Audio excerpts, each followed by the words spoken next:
Thank you, everybody, for coming and joining us at a Locus Awards reading. I have some fabulous finalists here. We have Rachael K. Jones and Nghi to read for us tonight. I'm very excited about it.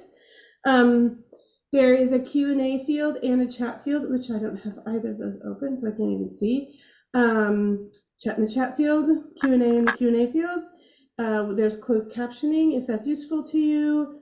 And we are going to do the two readings and then do Q&A after. So I'm gonna, disappear. I then down to pick up my other screen so I can read a bio here. I swear I leave these things queued up and then they just wander off. Okay, we're gonna start with Rachael. Rachael K. Jones grew up in various cities across Europe and North America, picked up 6 languages, and acquired several degrees in the arts and sciences. Now she writes speculative fiction in Portland, Oregon. Rachael is a Hugo, Nebula, Stoker, and World Fantasy Award nominee, and her fiction has appeared in the year's best anthologies, venues like Uncanny, Lightspeed, Beneath Ceaseless Skies, Strange Horizons, and all 4 Escape Artist podcasts. As a podcaster, Rachael formerly co-edited Podcastle, a fantasy audio magazine, and has hosted and narrated for Escape Artists. Rachael co-edited the critically acclaimed and award-nominated anthology Sword and Sonnet, along with Aidan Doyle and E. Catherine Tobler. Please join me in welcoming Rachael K. Jones. I will spotlight you. Here we go. Cool. Hi, everyone. It's really great to be here reading for you. I'm going to be reading from The Sound of Children Screaming, which is my Locus nominated short story. And I do want people to be aware that this is a story about a school shooting. And so all content warnings apply on that topic. So if you're not feeling quite prepared for that, you can totally leap forward in time 15 minutes and come back when the wonderful Nghi is going to read from her piece, and you can get a different flavor. But I'm going to go and jump into The Sound of Children Screaming. The gun. You know the one about the gun. The gun goes where it wants to. On Thursday morning, just after recess, the gun will walk through the front doors of Thurman Elementary, and it won't sign in at the front office or wear a visitor's badge. The gun does most of its damage in the first 5 minutes. The gun doesn't care about lockdown drills, and it will not wait for the SWAT team to arrive. The gun can chew through a door, a desk, a cinder block wall, and kids don't wear those bulletproof backpacks during reading time. Everyone has the right to a gun. Nothing can take that away from you. What you lack is a right to the lives of your children. The gun likes a game of hide and seek. The gun will rove the ground until someone stops it. The gun has been here many times before. The gun is not working alone. The shooter. He is never anyone special, just a man exercising his right to a gun. The teacher. Michelle Dalton has taught 4th grade for 9 years now, long enough to know how the job yawns wider each year, collecting all the loose ends that society needs done, but no one wants to pay for. Michelle has 6 figures in student loans and makes less than $50,000 a year. She shares a rental house with 2 roommates and has a weekend job at Trek and Field selling athletic shoes to make ends meet. She does not get paid overtime, and the school district does not buy the art supplies. She is not entitled to bathroom breaks or a non-working lunch, and she doesn't get paid for summers. Michelle wears the armor of an elementary school teacher, an A-line dress and an ocean print, a blue cardigan to match. She bears no weapon but a sharp-edged teacher's tongue that cuts through noise like scissors. Every teacher in Thurman Elementary will sense the gun moments before it opens fire as a tense, drawn-out pause. an upset child drawing the breath to scream.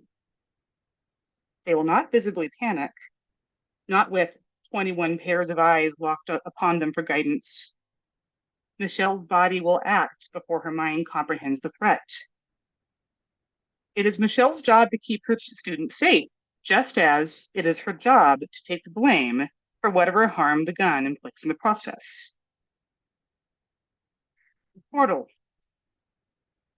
You know about the portal too, although not by that name.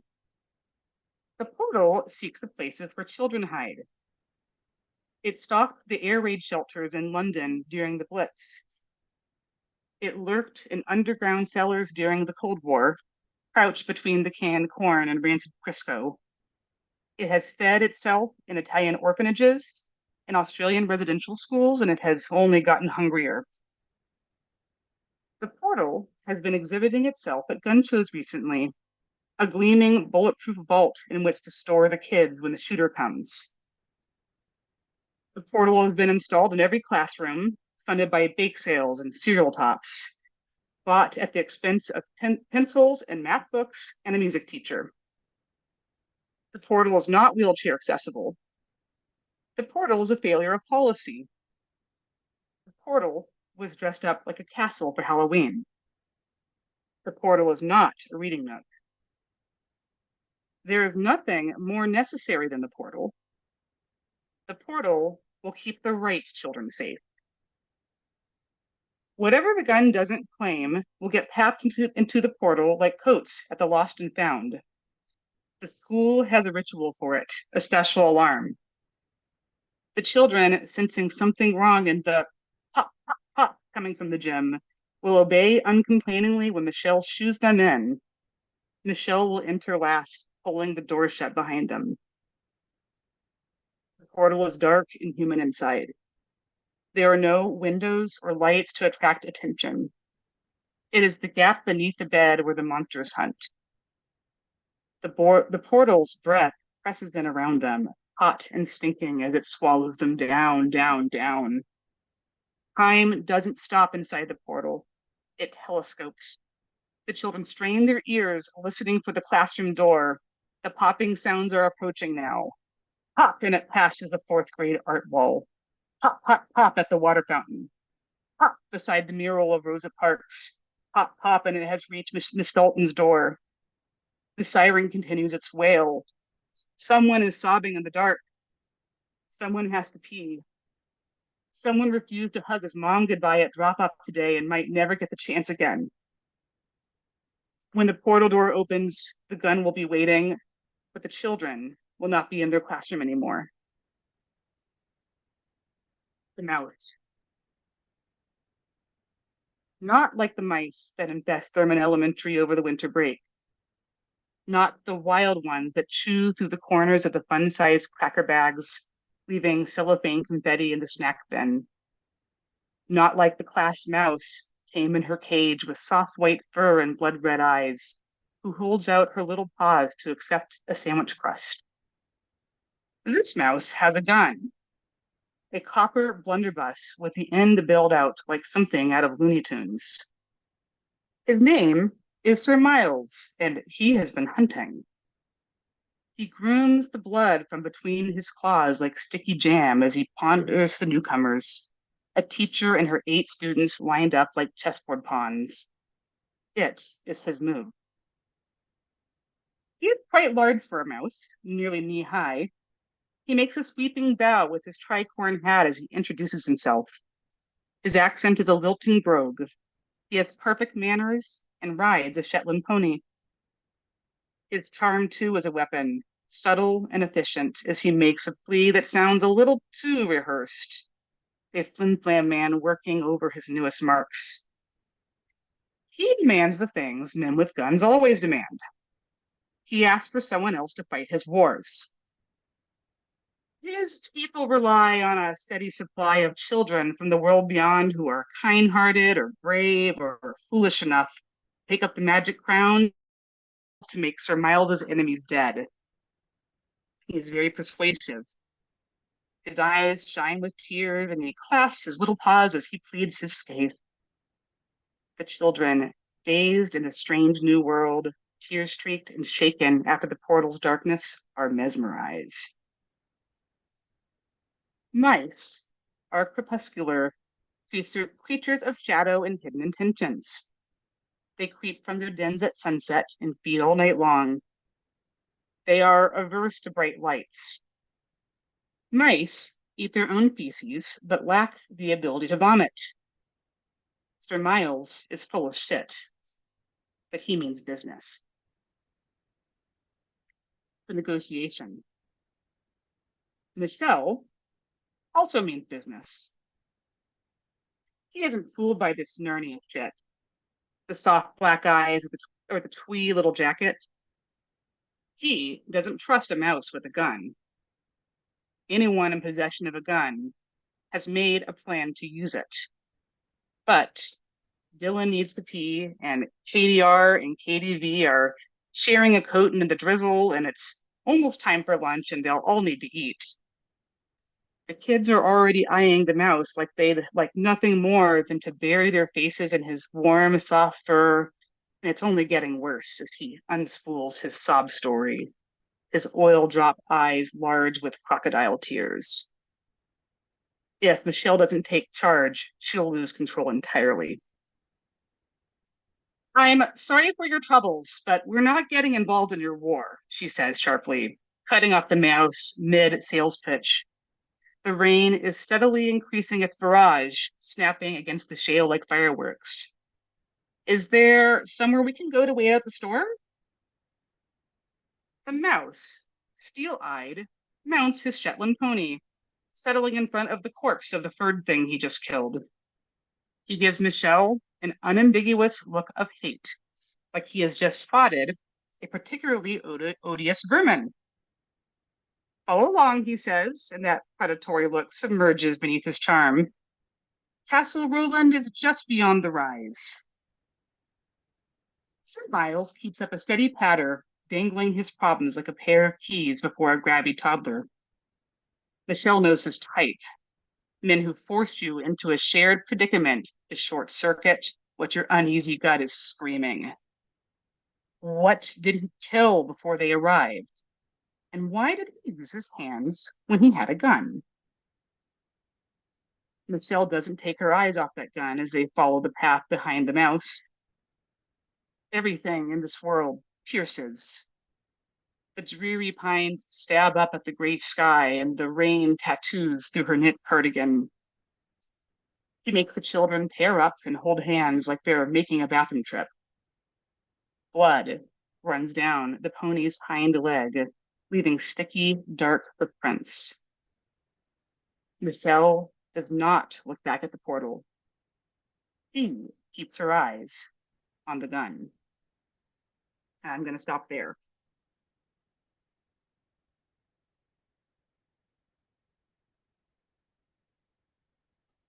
This is the part I told you about where I fumble for buttons. I'm like, wait, I will find all the buttons. The thunderous applause that you can't hear. Okay, we need Nghi to come back. Come back to us.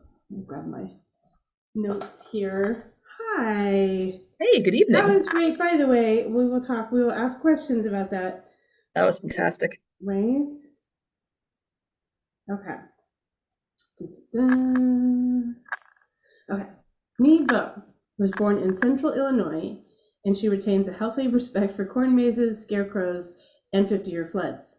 These days, she lives on the shores of Lake Michigan, which is less a lake than an inland sea because she is sure it is just biding its time. Nghi became a writer because while there were alternatives, none of them suited her as well as a lifestyle of endless research combined with simply making things up when nothing else would serve. She is the author of novels The Chosen and the Beautiful, Siren Queen, the award-winning Singing Hills Cycle, and forthcoming novel The City in Glass. Please join me in welcoming Nghi Vo. And I have to do the thing with the buttons and the fumbling. Evening. Tonight I'm reading from my novelette, which is nominated for a Locus, On the Fox Roads. 1. The Fox Roads run through October, the no matter where you start or where you end. It doesn't matter if you're coming across Lake Michigan from Indiana as the ice cracks under your tires, or if you're trying to make it to Cicero on roads that were never paved for cars. The Fox roads don't care about winter snow or summer storms, and maybe they bow to the gods of Tornado Alley, but I wouldn't bet on it. The Fox roads take you through October, before they cut down the corn, and before the trees undress for winter, and they can take you anywhere. All you need, she told me, is a reason to get out. 2. On a bright morning in late April, Chinese Jack and Tonkin Jill rode into Hooper, Indiana, in a cherry red Model A and pulled up to Third Bank and Trust like they owned it. I watched from the alley as Jack came around the car to hand Jill down. She stood on the running board for a moment, tiny and neat as a pin in her ivy green dress and her black gloves, her face marked for me even across the street by sooty mascara and a mouth painted on with scarlet. She looked the street up and down before she stepped off. For just a brief moment, our eyes met. If she cared, she gave no sign. She walked ahead of Jack into the bank. The second the door swung closed behind them, I made up my mind, and I was across the street, ignoring the rear door to grab at the handle on the front passenger side. It wasn't locked, and I climbed in just as a shot rang out from the bank. I threw myself over the seats into the back, squeezing behind the driver's side on the floor as the shooting started. It was one of the newer sedans, plenty of room, especially if you've been skipping meals for a few weeks, and I rolled up tight against the front seat. By the time I counted 5, there's another shot, and then fresh screaming, and by a count of 20, Jack and Jill came out themselves, him with the gun, her with the loot. We tore out of Hooper like the town was on fire behind us, Jill laughing as if she was at the carnival. Fuckers built a goddamn hunter's blind in the loft, Jack snarled as the car hit the frontage road. What the fuck? They turned the lobby into a goddamn fucking shooter's gallery. Lie for fuck's sake, stop laughing. She couldn't, I don't think, as hard as she was going. And all I could hear was her laugh, shrill and loud and helpless. How funny the world was that would dare shoot at her. Lie, goddammit, right or left. She only laughed harder, which made him swear again. Somewhere behind them, behind us, cops were rallying to run us to ground, and they would if Jack couldn't make the river. Lie, fucking left or right. She held up a hand, waving him away as if he were asking if Madame wanted to see the brunch menu. And through it all, she kept on laughing, until a shot rang out behind us, and Jack swerved on the road before holding steady again. Lie! Left, I think. Jack swore again, something foreign and mean as venom. He hauled the wheel so hard to the left, I nearly toppled to one side, even as wedged as I was. Another shot, this one shattered the glass, sending a shower of glittering shards down on me. A hot sting of pain creased my cheek. Some part of me knew that it would hurt much worse later, if there was a later. There was an almighty bump. The shocks groaned as if they were dying underneath us, for all 4 wheels sat straight on the road. In the front, Lie slouched back in the seat, catching her breath with gaspy little sighs.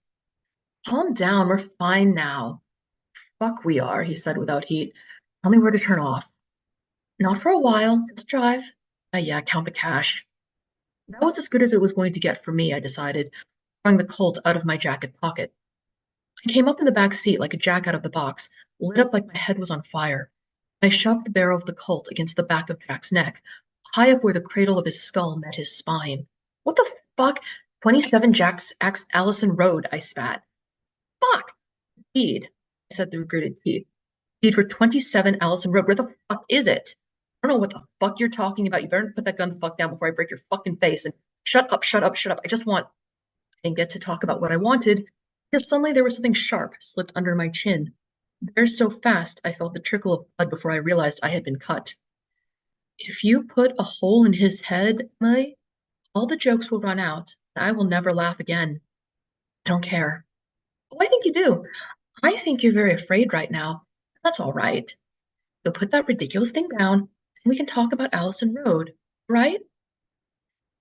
My hands holding the Colt shook. My thoughts were broken. I might have just shot him to see the jokes run out, rain from a torn bag. Then the light went out, as if I had closed my eyes, so fast and sudden that I shouted. It was an enveloping kind of dark, so absolute I couldn't see Jack or Lie, the car we rode in. Instead, there were my hands, numb on the gun, a trickle of blood that hit the collar of my dress and soaked in, a touch of the knife at my throat. Put it down, Lie said. As the moon came out and silvered the naked trees beyond the glass, I lowered my gun and she put down her knife. 3. The police had shot out the back windows, and the gust of cold, wet autumn air convinced me better than anything that we had left April behind us. It was a heavy, clinging kind of cold, one that decided it lived in your bones and then wouldn't leave until spring, if it left at all. I shivered convulsively in my thin dress, scraped myself up worse from the glass shards that clung like frost to the velour seats. Driving one-handed, Jack skimmed out of his jacket and passed it back to me. I wrapped his jacket, around my arm, and knocked out the shards of glass from the frame, pushing them out onto the road behind us where they glittered briefly before they were lost to darkness. Sweep the glass off the seat so you have a place to sit, Lie directed. When we stop, you can clear out the rest. Oh, can I retorted. She turned to rest her chair on the seat, giving me a wrinkle-nosed smile that wanted very much to worm its way into my heart. I'd like it if you did. Don't you want to do what I like? Lie, turn up ahead. And stop bothering with the little brat. We're dropping her as soon as we hit the state line. Turn right. And maybe. Nervously, I fingered the Colt in my lap. It was an ugly lump of metal, surplus from the Great War, like the man I'd stolen it from, so much of need. Where are we? I asked. And Jack, never taking his eyes from the road, was the one who answered. We're running, he said shortly. We're trying not to get caught, or wrecked, or gunned down, or brought in and hanged. The moon set. It got cold enough I could breathe steam like a dragon. The sky got not lighter, less dark, less absolutely black. It started so slowly I could barely be sure if it started at all. Then it came on all in a rush, deepest violet to frailest blue, and through the trees the sky in front of us lit up. We're driving east, I said suddenly. I was sleeping, slumped against the door. It was Jack who answered. We are. You were making for the river. I know you were. He snorted, not unkindly. Kid, what you know is worth fuck all out here. He yawned, adding, me too. She's the only one who knows these roads, and she's cracked like a plate. We were going to cross the Wabash, I insisted, because I knew the Wabash. My parents had come to Meade by ferry on the Wabash before I was born. We lived in a falling-down shack on the shores of the Wabash River, and I knew its swampy banks and green fireflies and lantern ghosts, as well as I knew the alphabet. Dawn cracked the sky like an egg, and then with a hard bump that made me grunt, we were rolling along a wide wooden bridge, sharing it with a six-ox team and a wagoner who gave us a baleful look as we rumbled by. I looked beyond the bridge's low rail to see the expanse of water below us, a silty amber brown shading to bright white where it stretched north and south. Wabash was big enough to flood and ruin lives when it had a mind to. This river would see the bottomlands and the lives that clung to it as its rightful property, never thinking twice about reaching for what it was owed. That looked like the Wabash to you? Jack asked, and I shook my head. No. What river is it? That's the Mississippi, up near St. Paul, maybe. We'll find out when we stop. He sounded tired.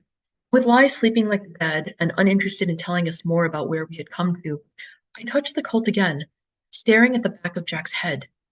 I imagined the barrel of the gun rested there, asking my questions more sensibly this time. Instead, I curled up against the back door in the cleanest corner of the back seat, my face inches away from the glass, watched the Mississippi roll away beneath us. We passed by 2 gas stations, running the needle perilously close to E, before we found one with a black man at the meter. Jack went to pay him while I dutifully swept out the suite like Lie had told me to. For her part, she came out to perch on the hood of the car, a lit cigarette dangling from her fingers as she gazed off into the middle distance, her eyes half-lidded. When the attendant went back into the station, Jack turned to me. So this is where you step off, he said. You can probably hitch a ride, or... No, I said, reaching for the Colt, but he held it up, stone-faced. I hadn't felt him take it off me and went red with humiliation and rage. No, I said again. He shook his head. End of the line, kid, and what's Allison Road? Jack groaned. Fuck, Lie. Shut up. I'm not talking to you. She turned on the hood of the car, her legs in her sheer black stockings crossed at the ankle, as if she was in church. So what's on Allison Road? She asked again. I glared at her. It's my parents' store in Mead. Bank took it, and then you robbed the bank. Did we? She asked, interested, as if I was telling her about something that someone else did. It was the deed to my parents' store, and I want it back, I snarled. I might have lunged for Jack just for looking so skeptical, when Lai clapped her hands in realization. Oh, I remember, she exclaimed. 27 Allison Road. It's a little place, right? Green awning, oil paper over the glass in the door. Someone had pitched a rock through the glass the week before the bank came. My hopes lifted. Yeah, that. Give it to me. Give it. What? It was me and Jack at once, giving each other suspicious looks before Lai spoke again. We've left money salted all over the prairie. It's going to take a little while before we work our way back to that one. There's no straight lines when you run the fox roads. It was the first time I'd heard the term, and something about it made me shiver. I shook it off angrily as she continued. So come with us. Make yourself helpful. Run some errands, entertain me when Jack is having a bad day. It's not such a bad deal, is it? You can be agreeable for just a little while, can't you? She poked my cheek with a playful finger. I was so startled by the touch, I let her. No one in Mead, including my own parents, would have called me in the least agreeable. I almost argued with her, demanding my parents' property again. Jack groaned. Fuck all of this. You're not fucking serious. We can't bring along some damn hick girl when we're working. I think it's a fantastic time to bring along some damn hick girl. I think it's the best time. Anyway, I want her. That was it. That was the line that hit Jack like a sledgehammer between the eyes. Always did. He snarled, turning on his heel to get back in the car. I hopped down off the hood and came to cup my cheek in her hand. I jerked away, but slower than I would have even a few hours ago. She was good at taming wild animals. Come on. A few weeks, a month at most, you'll have what you want, and so will I. Then more softly, come run away with us, baby. I could have grabbed her, hit her up until she gave me what I wanted. Instead, I climbed in behind Jack, meeting his eyes briefly in the rearview mirror. So what now? I asked, just to see what he would say. It was Lai who answered. Now we're going to get you some clothes. I'm not robbing banks with any little bag of rags. And that is about the first 1/5 of On the Fox Roads. Nice. Woo! I will clap for everybody else so you cannot hear. Oh, those were lovely. Those were lovely. I love hearing people read. So before we started, maybe after we opened the webinar, but before we got the readings going, and also in the last reading, people were talking a little bit about like where they write and what they have around them. And you had your, Rachel, you have your RGB, right? Or sorry, RBG. And then what is your writing space like other than your totem? Me? Yeah. Yeah, okay. Yeah, well, I've got so one quirky thing about my writing space is I collect items that appear in my own stories. Mhm.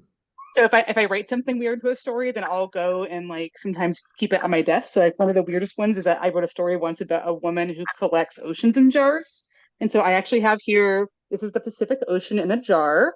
I also Lovely. have the Atlantic, and it's actually real water from the Pacific. And I've got one from the Atlantic. And if I find more oceans, I will collect them over here by my desk.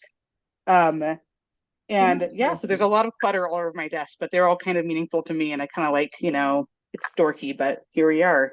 Right? I like Mhm. it. What about you, Neen? Do you have a like curated space, or you just like I just go wherever and I write? It's sort of funny because right now this isn't my house. I'm in exotic Waukegan, Illinois, right this Hmm. moment, and I'm camped out in my friend's bedroom or my friend's guest room. I'm actually kind of a rover. I work on my desk, I work on my couch, and then for a while I was trying this thing where I tried to make sure I wrote in like at least 30 different places for every book I was writing. So, I'd like tuck myself in at like stations and in airports. And so it was kind of fun keeping like almost like a place diary of places I had written. But mostly I'm just at my desk at home, which is very plain, but does come equipped with a kid who is currently going off and glaring at me from the doorway. So Great. he's a little resentful I'm not holding him like a baby right now. So he's wounded. It's Oh. very considerate of you. I just got to say, on behalf of your cat, that how could you? Actually, heard him. Thank you. Heard, Yes. heard us talking about him. Yeah, exactly. We, your cats union, are now okay, and we'll give you a pass on this one. That's so tiny. So, okay, Rachel, I have a question. How was writing that story? Gosh. That's like a really hard subject. Compelling, right? But hard. So, unfortunately, kind of based on a true story, one of those. I work at a school for my day job, and a couple of years ago, we had a really, really, really, really scary lockdown that happened after hours. So there were no children in the building, which meant I remember like it usually it's like 99 times out of 100, it's always a drill whenever any kind of alarm goes off in a school. You're like, oh, whatever. But like they locked us down like after hours at my day job, and I had to hide under my desk, and I couldn't go home on a Friday night because you could hear like gunshots in the neighborhood, and there was something happening in the neighborhood, and it was really, really scary. And I remember I had one of those like really weird, like getting real with life moments when you're hiding under your desk on a Friday night and you think you're gonna die. And I remember like having like this crystal clear moment where I was thinking about like all the other educators and children everywhere who've ever gone through a school shooting, and how like we always almost have like these zombie apocalypse narratives in our minds about how badass and awesome we're going to be in those situations, and how I'm going to bar the door and use the stapler as a club, and you have all these little fantasies.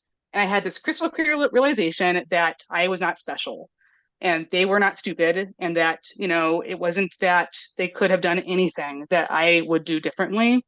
They were smart, wonderful, brave people who did what they could, and there was no logicking your way out of the situation. And so that's when I got the idea for the story, where I was like, I was honestly really, really angry and upset for weeks and weeks afterwards. And I was talking with a lot of my colleagues at the school, and the story kind of represents the crystallization of a lot of things I was feeling about wanting to address the fantasies that we have around school shootings, and the fact that those are just stories that we tell ourselves because we feel powerless. And in some ways, I think those stories hold us back from, what we need to be doing about this situation. So that's where the story came from. Then there you go. So you dove in instead of. It took me months to write this one. Months. It was one of those stories where I would sit down, write a paragraph, go away and cry, come back the next day.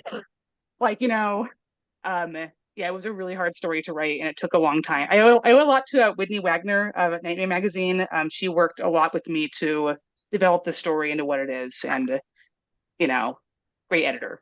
And yeah. Nice. And how long did it take you?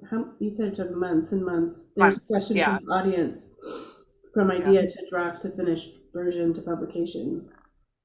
For that story, yeah. So I got the idea. It was like August. I think I had a draft to Wendy around March of that year. So it's probably like maybe around 6 or 7 months. And then, we did some edits on it, and it was published October late. So it was almost, I guess, almost a whole calendar year from when I wrote it, to when it came out. Right. And most of it was pretty actively working on the story. Wow. Yeah. So there's another question. Maybe you could field this one. How do you work on building suspense in your stories and keeping the reader on the hook? It says, since both of you do that so well. So it's sort of directed at both of you, but. When suspense is not necessarily a thing I think about. It's more or less there is a kind of a pace that stories want to be, and a lot of times when you're working with an action story, it's fast. When you're working with something more contemplative, it's kind of slow. You're following a line that the story wants to take, and you're sort of just following it through. And as long as you actually keep emotional beats consistent, as long as as long as you're with what the characters are going through, the audience tends to follow along. If the protagonist is feeling afraid, ideally the audience feels afraid too. So when it comes to the idea of building suspense. I'm not sure that's something that I've ever really thought about. I'm just sort of riding along as someone is going through something reasonably intense that I am very glad I'm not going along with, and just sort of seeing where it goes. So then, of course, there's the read through when you realize, oh wow, there's an entire 2,000 words in there I didn't need, and then when you cut that out, suddenly everything looks a lot tighter and a lot smoother, and it's almost like I did it right the first time. After you take all that stuff out, right? Yeah. What about you, Rachel? Do you have a... I would agree. Yeah, I mean, I think that some of it is just your instincts about how the story should go. For me, some of it's also about scene structure and sentence structure. So like knowing how to start and end a scene, and like it's the fact that like how you start the scene is not how you end it. So like the beginning of the scene builds interest, the end of the scene creates a turn that makes you want to keep reading. And with sentence structure, like if you're writing a really fast-paced story, you often use shorter sentences and more breaks in your lines, and you can do things to artificially create that effect of needing to speed along through the story. I really agree with Nghi's point that a lot of it comes in editing, though, because sometimes when you're writing it for the first time, you're going to go at it, and then later on you'll go trim out all the stuff that's slowing the story down. There's so much stuff I just don't need, and I'm like, what was I doing? Was I just trying to jack up my word count? Probably, Terrible writer yeah. tricks. 10 cents at a time, right? Okay, there's another question. This one is for Nghi. When did you first hear the word Fox Roads yourself, and was that the inspiration for the story? No, actually, so this is a really good example of special interest and hyperfixations just carrying you wherever they want to go. Yeah, you know exactly what I'm talking about, Rachel. And I was asked to write a novelette for Tor.com, and I got on the phone. It's hilarious getting me on the phone because you can get me to promise you anything so I can get off the phone. And I can't remember if it was my agent or my editor who says, "So what's the story going to be about?" And I'm like looking around and I'm like, it's going to be about, and I have like a stack of books from the library about bank robbing in the United States during the 1920s and 30s. And I'm like, it's going to be about bank robbers. And they're like, well, we're a fantasy venue. And I'm like, oh, and there's these things called the Fox Roads, and they're sort of temporal portals. The thing is, it comes from this idea, it comes from a real concept known as the cat roads, which is a phrase that is used up in northern Wisconsin, Minneapolis. And what happened there was when the loggers dragged the logs out towards the rivers to ship them south, left behind these big ruts through the woods. And people on these cars that have only been around for about 2 decades with no shocks and absolutely no fear would drive along those ruts, and they called them the cat roads. And it was just such a cool idea. And at the time I was writing Rides of High Hill, which is largely about monstrousness and foxes in many ways. And I'm like, Fox Roads, that sounds like a thing. And then when you promise something, you have to write it, which I've discovered. I love that. But yeah, that's where that came from. And I liked the idea so much, I sort of ran with it. And here we are. Nice. So we're going to wrap up in a few minutes, but do you both have something that you're working on right now that you want to talk about and let people know what's coming up next, or more what's going on? What are we working on? Rachel, did you finish that thing about the guy who falls in love with himself? Is that coming out anytime soon? Wait a minute. Yeah, that one's already out. Yes, thank you. Okay, take a minute. Yes. Okay, yeah. Okay. I'm very excited. I was very excited to hear you talking about that one. There's a story I wrote. It's called Seven. It has a really long title. 7 Ways to Find Yourself at the Transdimensional Multi-Fandom Convention. And it's I think flash fiction online. It's all about a man who goes to this con every year to meet his dimensional doubles, and then he falls in love with himself and always has to play with himself every year. As one does. Like, you should definitely kiss yourself if you find yourself in another timeline. So yeah, that one's delightful. I love it. I'm very fond of it. I have all my children. I love it very much. Right now, so today I'm doing a 12-hour write-a-thon. I was telling everyone here at the start.